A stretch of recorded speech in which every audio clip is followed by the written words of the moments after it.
ada tempat berdua paling damai untuk Radit dan Kamala selain tempat tidur. Ternyata benar kata orang, pernikahan semakin tua, ruang pribadi semakin tipis, dan yang tersisa hanyalah ruang 4 sisi dan sebuah ranjang. Apalagi sepanjang hari ini ada saja kejadian.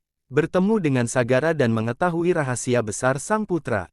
Belum lagi Serena, putrinya mendadak minta dipesankan jet pribadi malam-malam demi terbang.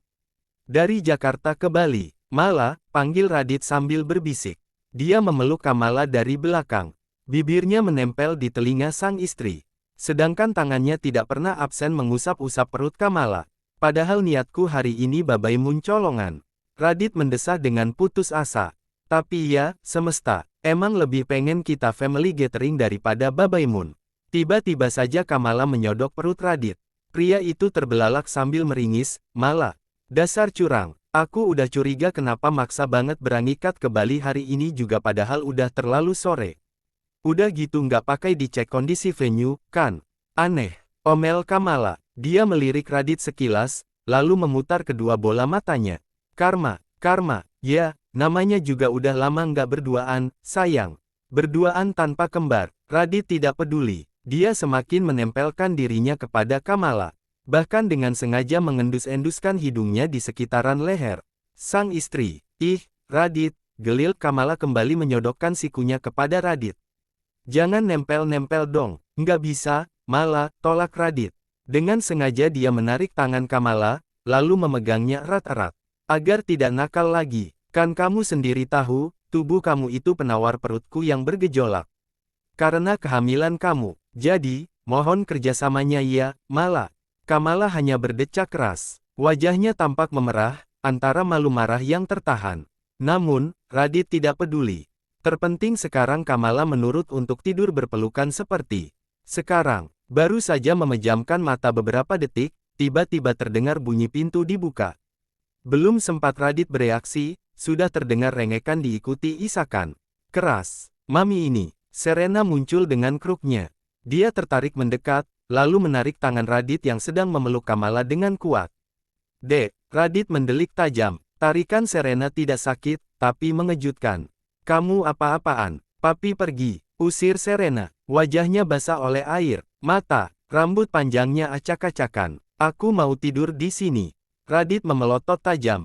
Ha, Mami, rengek Serena. Keterkejutan Radit belum usai, Serena sudah menaiki ranjang. Dia merangkak cepat, lalu duduk di sebelah Kamala dan memeluk maminya erat-erat. Mami, kenapa aku ditinggal, Mami? Todong Serena. Isakannya kembali datang diikuti teriakan keras. Mami harus tahu betapa sialnya aku seharian ini tanpa Mami. Nggak bisa, Mi, aku nggak bisa sendirian. Radit menarik napas dalam-dalam, lalu mengembuskannya. Sialnya, keberadaan Serena memaksa pria itu berdiri dari ranjang. Karena kalau tidak, Radit bisa tanpa sengaja menyenggol kaki putrinya. Maaf ya, Dek, tadi ada urusan mendadak. Kerjaan. Kamala menenangkan Serena. Tangannya dengan lemah lembut mengusap-usap wajah putrinya itu, sambil sesekali menghapus air matanya. Kasihan, katanya sampai apartemen banjir karena keran bocor. Ya, tanya Kamala yang dibalas anggukan Serena. Nggak boleh tinggalin aku sendirian lagi, Mami, pinta Serena. Nggak akan ada yang mau tinggalin kamu sendirian. Radit menyela obrolan Serena dan Kamala. Dia harus mengusir putrinya. Malam ini tidak jadi babaimun tidak masalah, terpenting bisa tidur memeluk sang istri. Kami belajar dari kesalahan, kemaria aja kamu dan Sagara ikut kecuali kalian sendiri yang menolak, lanjut Radit. Sekarang kamu balik ke kamar kamu dan istirahat. Kasihan Mami harus tidur, kan? Adek kalian juga butuh istirahat. Radit sudah siap menarik Serena berdiri. Namun, tangannya malah ditepis keras oleh sang putri. Dek, Radit mendelik tajam. Aku mau tidur sama Mami. Teriak Serena lagi. Papi sana, pergi. Dek, Papi nggak bisa tidur tanpa Mami kamu. Radit mulai panik. Bisa mual Papi besok pagi parah banget. Nggak peduli. Teriakan Serena kali ini sampai membuat wajahnya memerah. Aku tahu kejadian ini pasti karena ulah Papi. Jadi, ini hukuman buat Papi sana. Aku mau sama Mamiku. Dit, seketika pundak Radit turun dengan lemas. Dia menghela napas pasrah. Putrinya sudah merengek dan marah, lalu Kamala ikut menyuruhnya menurut. Maka, pihak terendah dalam silsilah keluarga ini hanya bisa mundur. Radit pun berbalik. Dia berjalan keluar kamar tidurnya sambil misu-misu. Malam damainya bersama Kamala hari ini resmi berakhir. Sesuai prediksi Radit, dia dibangunkan karena mual-mual hebat. Pagi bukannya pelukan dengan Kamala, tapi guling. Bukannya melihat wajah cantik sang istri, tapi malah wajahnya sendiri yang pucat di cermin kamar mandi selepas mengeluarkan isi perutnya. Begitu selesai dengan ritual pagi harinya, Radit pun keluar kamar mandi. Langkahnya lernas dan sedikit goyah menuruni tangga. Namun, saat menemukan dapur ramai, hati Radit mau tak mau terasa hangat. Semangat pun seolah merasukinya sedikit demi sedikit. Alasannya untuk hidup dan berjuang ada di depan mata, lalu kenapa dia harus lemas karena mual-mual? Di meja makan sudah ada Kamala. Dia sedang asyik menikmati teh pagi sambil menulis sesuatu menggunakan iPad-nya. Di sebelahnya Serena yang asyik bermain dengan ponselnya. Sedangkan Sagara yang selalu sibuk menyiapkan sarapan pagi, sapa Radit. Walau pucat, dia tetap berusaha semangat. Dengan santainya Radit memberikan ciuman di pipi Kamala, lalu Serena. Biasanya, istrinya itu yang akan protes. Namun, pagi ini mendadak berbeda. Papi jijik, pekik Serena. Dia buru-buru menghapus bekas ciuman Radit di pipinya sambil mendelik. Nggak mau cium-cium. Biasanya juga mau suka papi cium-cium, dek. Radit mendengkus geli, menutupi sedih yang mendadak datang karena ditolak Serena. Karena aku belum dapat kompensasi atas kejahatan kalian kemarin, aku nggak mau dicium papi. Tolak Serena. Kedua tangannya menyilang di depan dada. Bayar, baru bebas. Radit memelotot. Kamala menoleh. Sagara bahkan langsung membawa teflon mendekati meja makan. Hei, jangan pala gue, kayak lagi banyak kebutuhan. Protes Sagara. Lagian gue kan udah bilang keluar kota, nggak bohong juga. Bukannya luluh, Serena malah buang muka. Nggak mau tahu, kalian harus bayangin gimana jadi aku kemarin.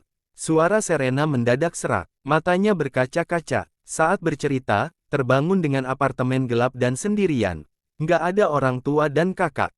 Semua susah dihubungi. Makanan yang dipesan terkirim alamat yang sama padahal ditungguin berjam-jam, kekeran bocor sampai bikin banjir. Kelaparan, orang tua dan saudara malah ke Bali bertiga terus makan steak. That hurts me a lot. Isakan keras mendadak meluncur dari bibir Serena. Radit yang tak pernah bisa mendengar tangisan putrinya itu langsung mendekat. Dipeluknya Serena sambil mengusap-usap kepala putrinya dengan sayang. Udah, adek mau minta kompensasi apa? Tanya Radit dengan lembut. Selama make sense, papi pasti turutin. Make sense dan nggak boros. Timpal Kamala tegas. Bukannya menjawab, Serena malah meraih ponselnya. Dia mengotak-atik Henda itu. Tak lama ponsel Radit, Kamala, dan Sagara pun berbunyi. Di grup, baca aja. Ucapan Serena itu memaksa Radit, Kamala, dan Sagara membuka ponsel mereka. Ketiganya langsung melihat grup keluarga. Mata mereka kompak memelotot membaca pesan yang Serena kirim. Kompensasi sakit hati Serena. Papi, tas Hermes 150 jet. Mami, koleksi Spring Channel per menit 100 jet. Sagara, tas Miu Miu 20 jet. Udah gue kirim. Sagara yang menyeletuk lebih dulu. Sambil menunjuk ke arah ponsel Serena. Jangan nangis lagi. Gue nanti mau jadi pengisi acara, jadi pikiran gue harus tenang. Serena menatap Kamala dan Radit bergantian. Papi, Mami, Dek, boros ini. Kamala menggeleng. Jangan, boros-boros, Dek. Ya kalau kasih mentahan aku tabung, Mami. Serena memeluk lengan Kamala. Investasi ke anak. Kamala dengan gemas mencubit kedua pipi Serena. Mami temenin belanja sekalian. Pending dulu. Serena mengangguk. Lalu, perhatiannya ke arah Radit. Pria itu hanya bisa mendesah napas panjang sambil menggeleng pelan. Papi transfer sel carang, tapi jangan nangis. Jatah belanja tas kamu bulan ini juga habis. Papi, pekik Serena. Serena, adik kamu mau lahir, keperluan dia juga banyak, ucap Radit tegas. Papi kasih 200, tapi nggak ada jatah beli tas lagi bulan ini buat kamu. Serena menghela napas dalam, lalu mengangguk. Setelahnya Radit pun langsung mengirimkan uang ke Serena sejumlah yang sudah dia janjikan. Putrinya itu pun bersorak kegirangan. Papi, makasih. Pekik Serena. Sayang, papi. Makasihnya ngomong doang. Radit menunjuk. pipinya. Hadiah buat papi sini. Serena bergerak lambat dengan krulnya, lalu memberikan ciuman ke pipi Radit. Seketika Radit terkekeh pelan. Kekecewaannya yang sempat hinggap perlahan menghilang.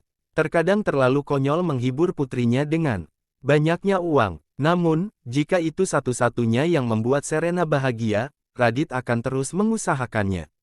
Kepala Radit seolah membesar dan dadanya membusung ke depan, alasannya satu, Lehanggan berlebihan kepada Sagara.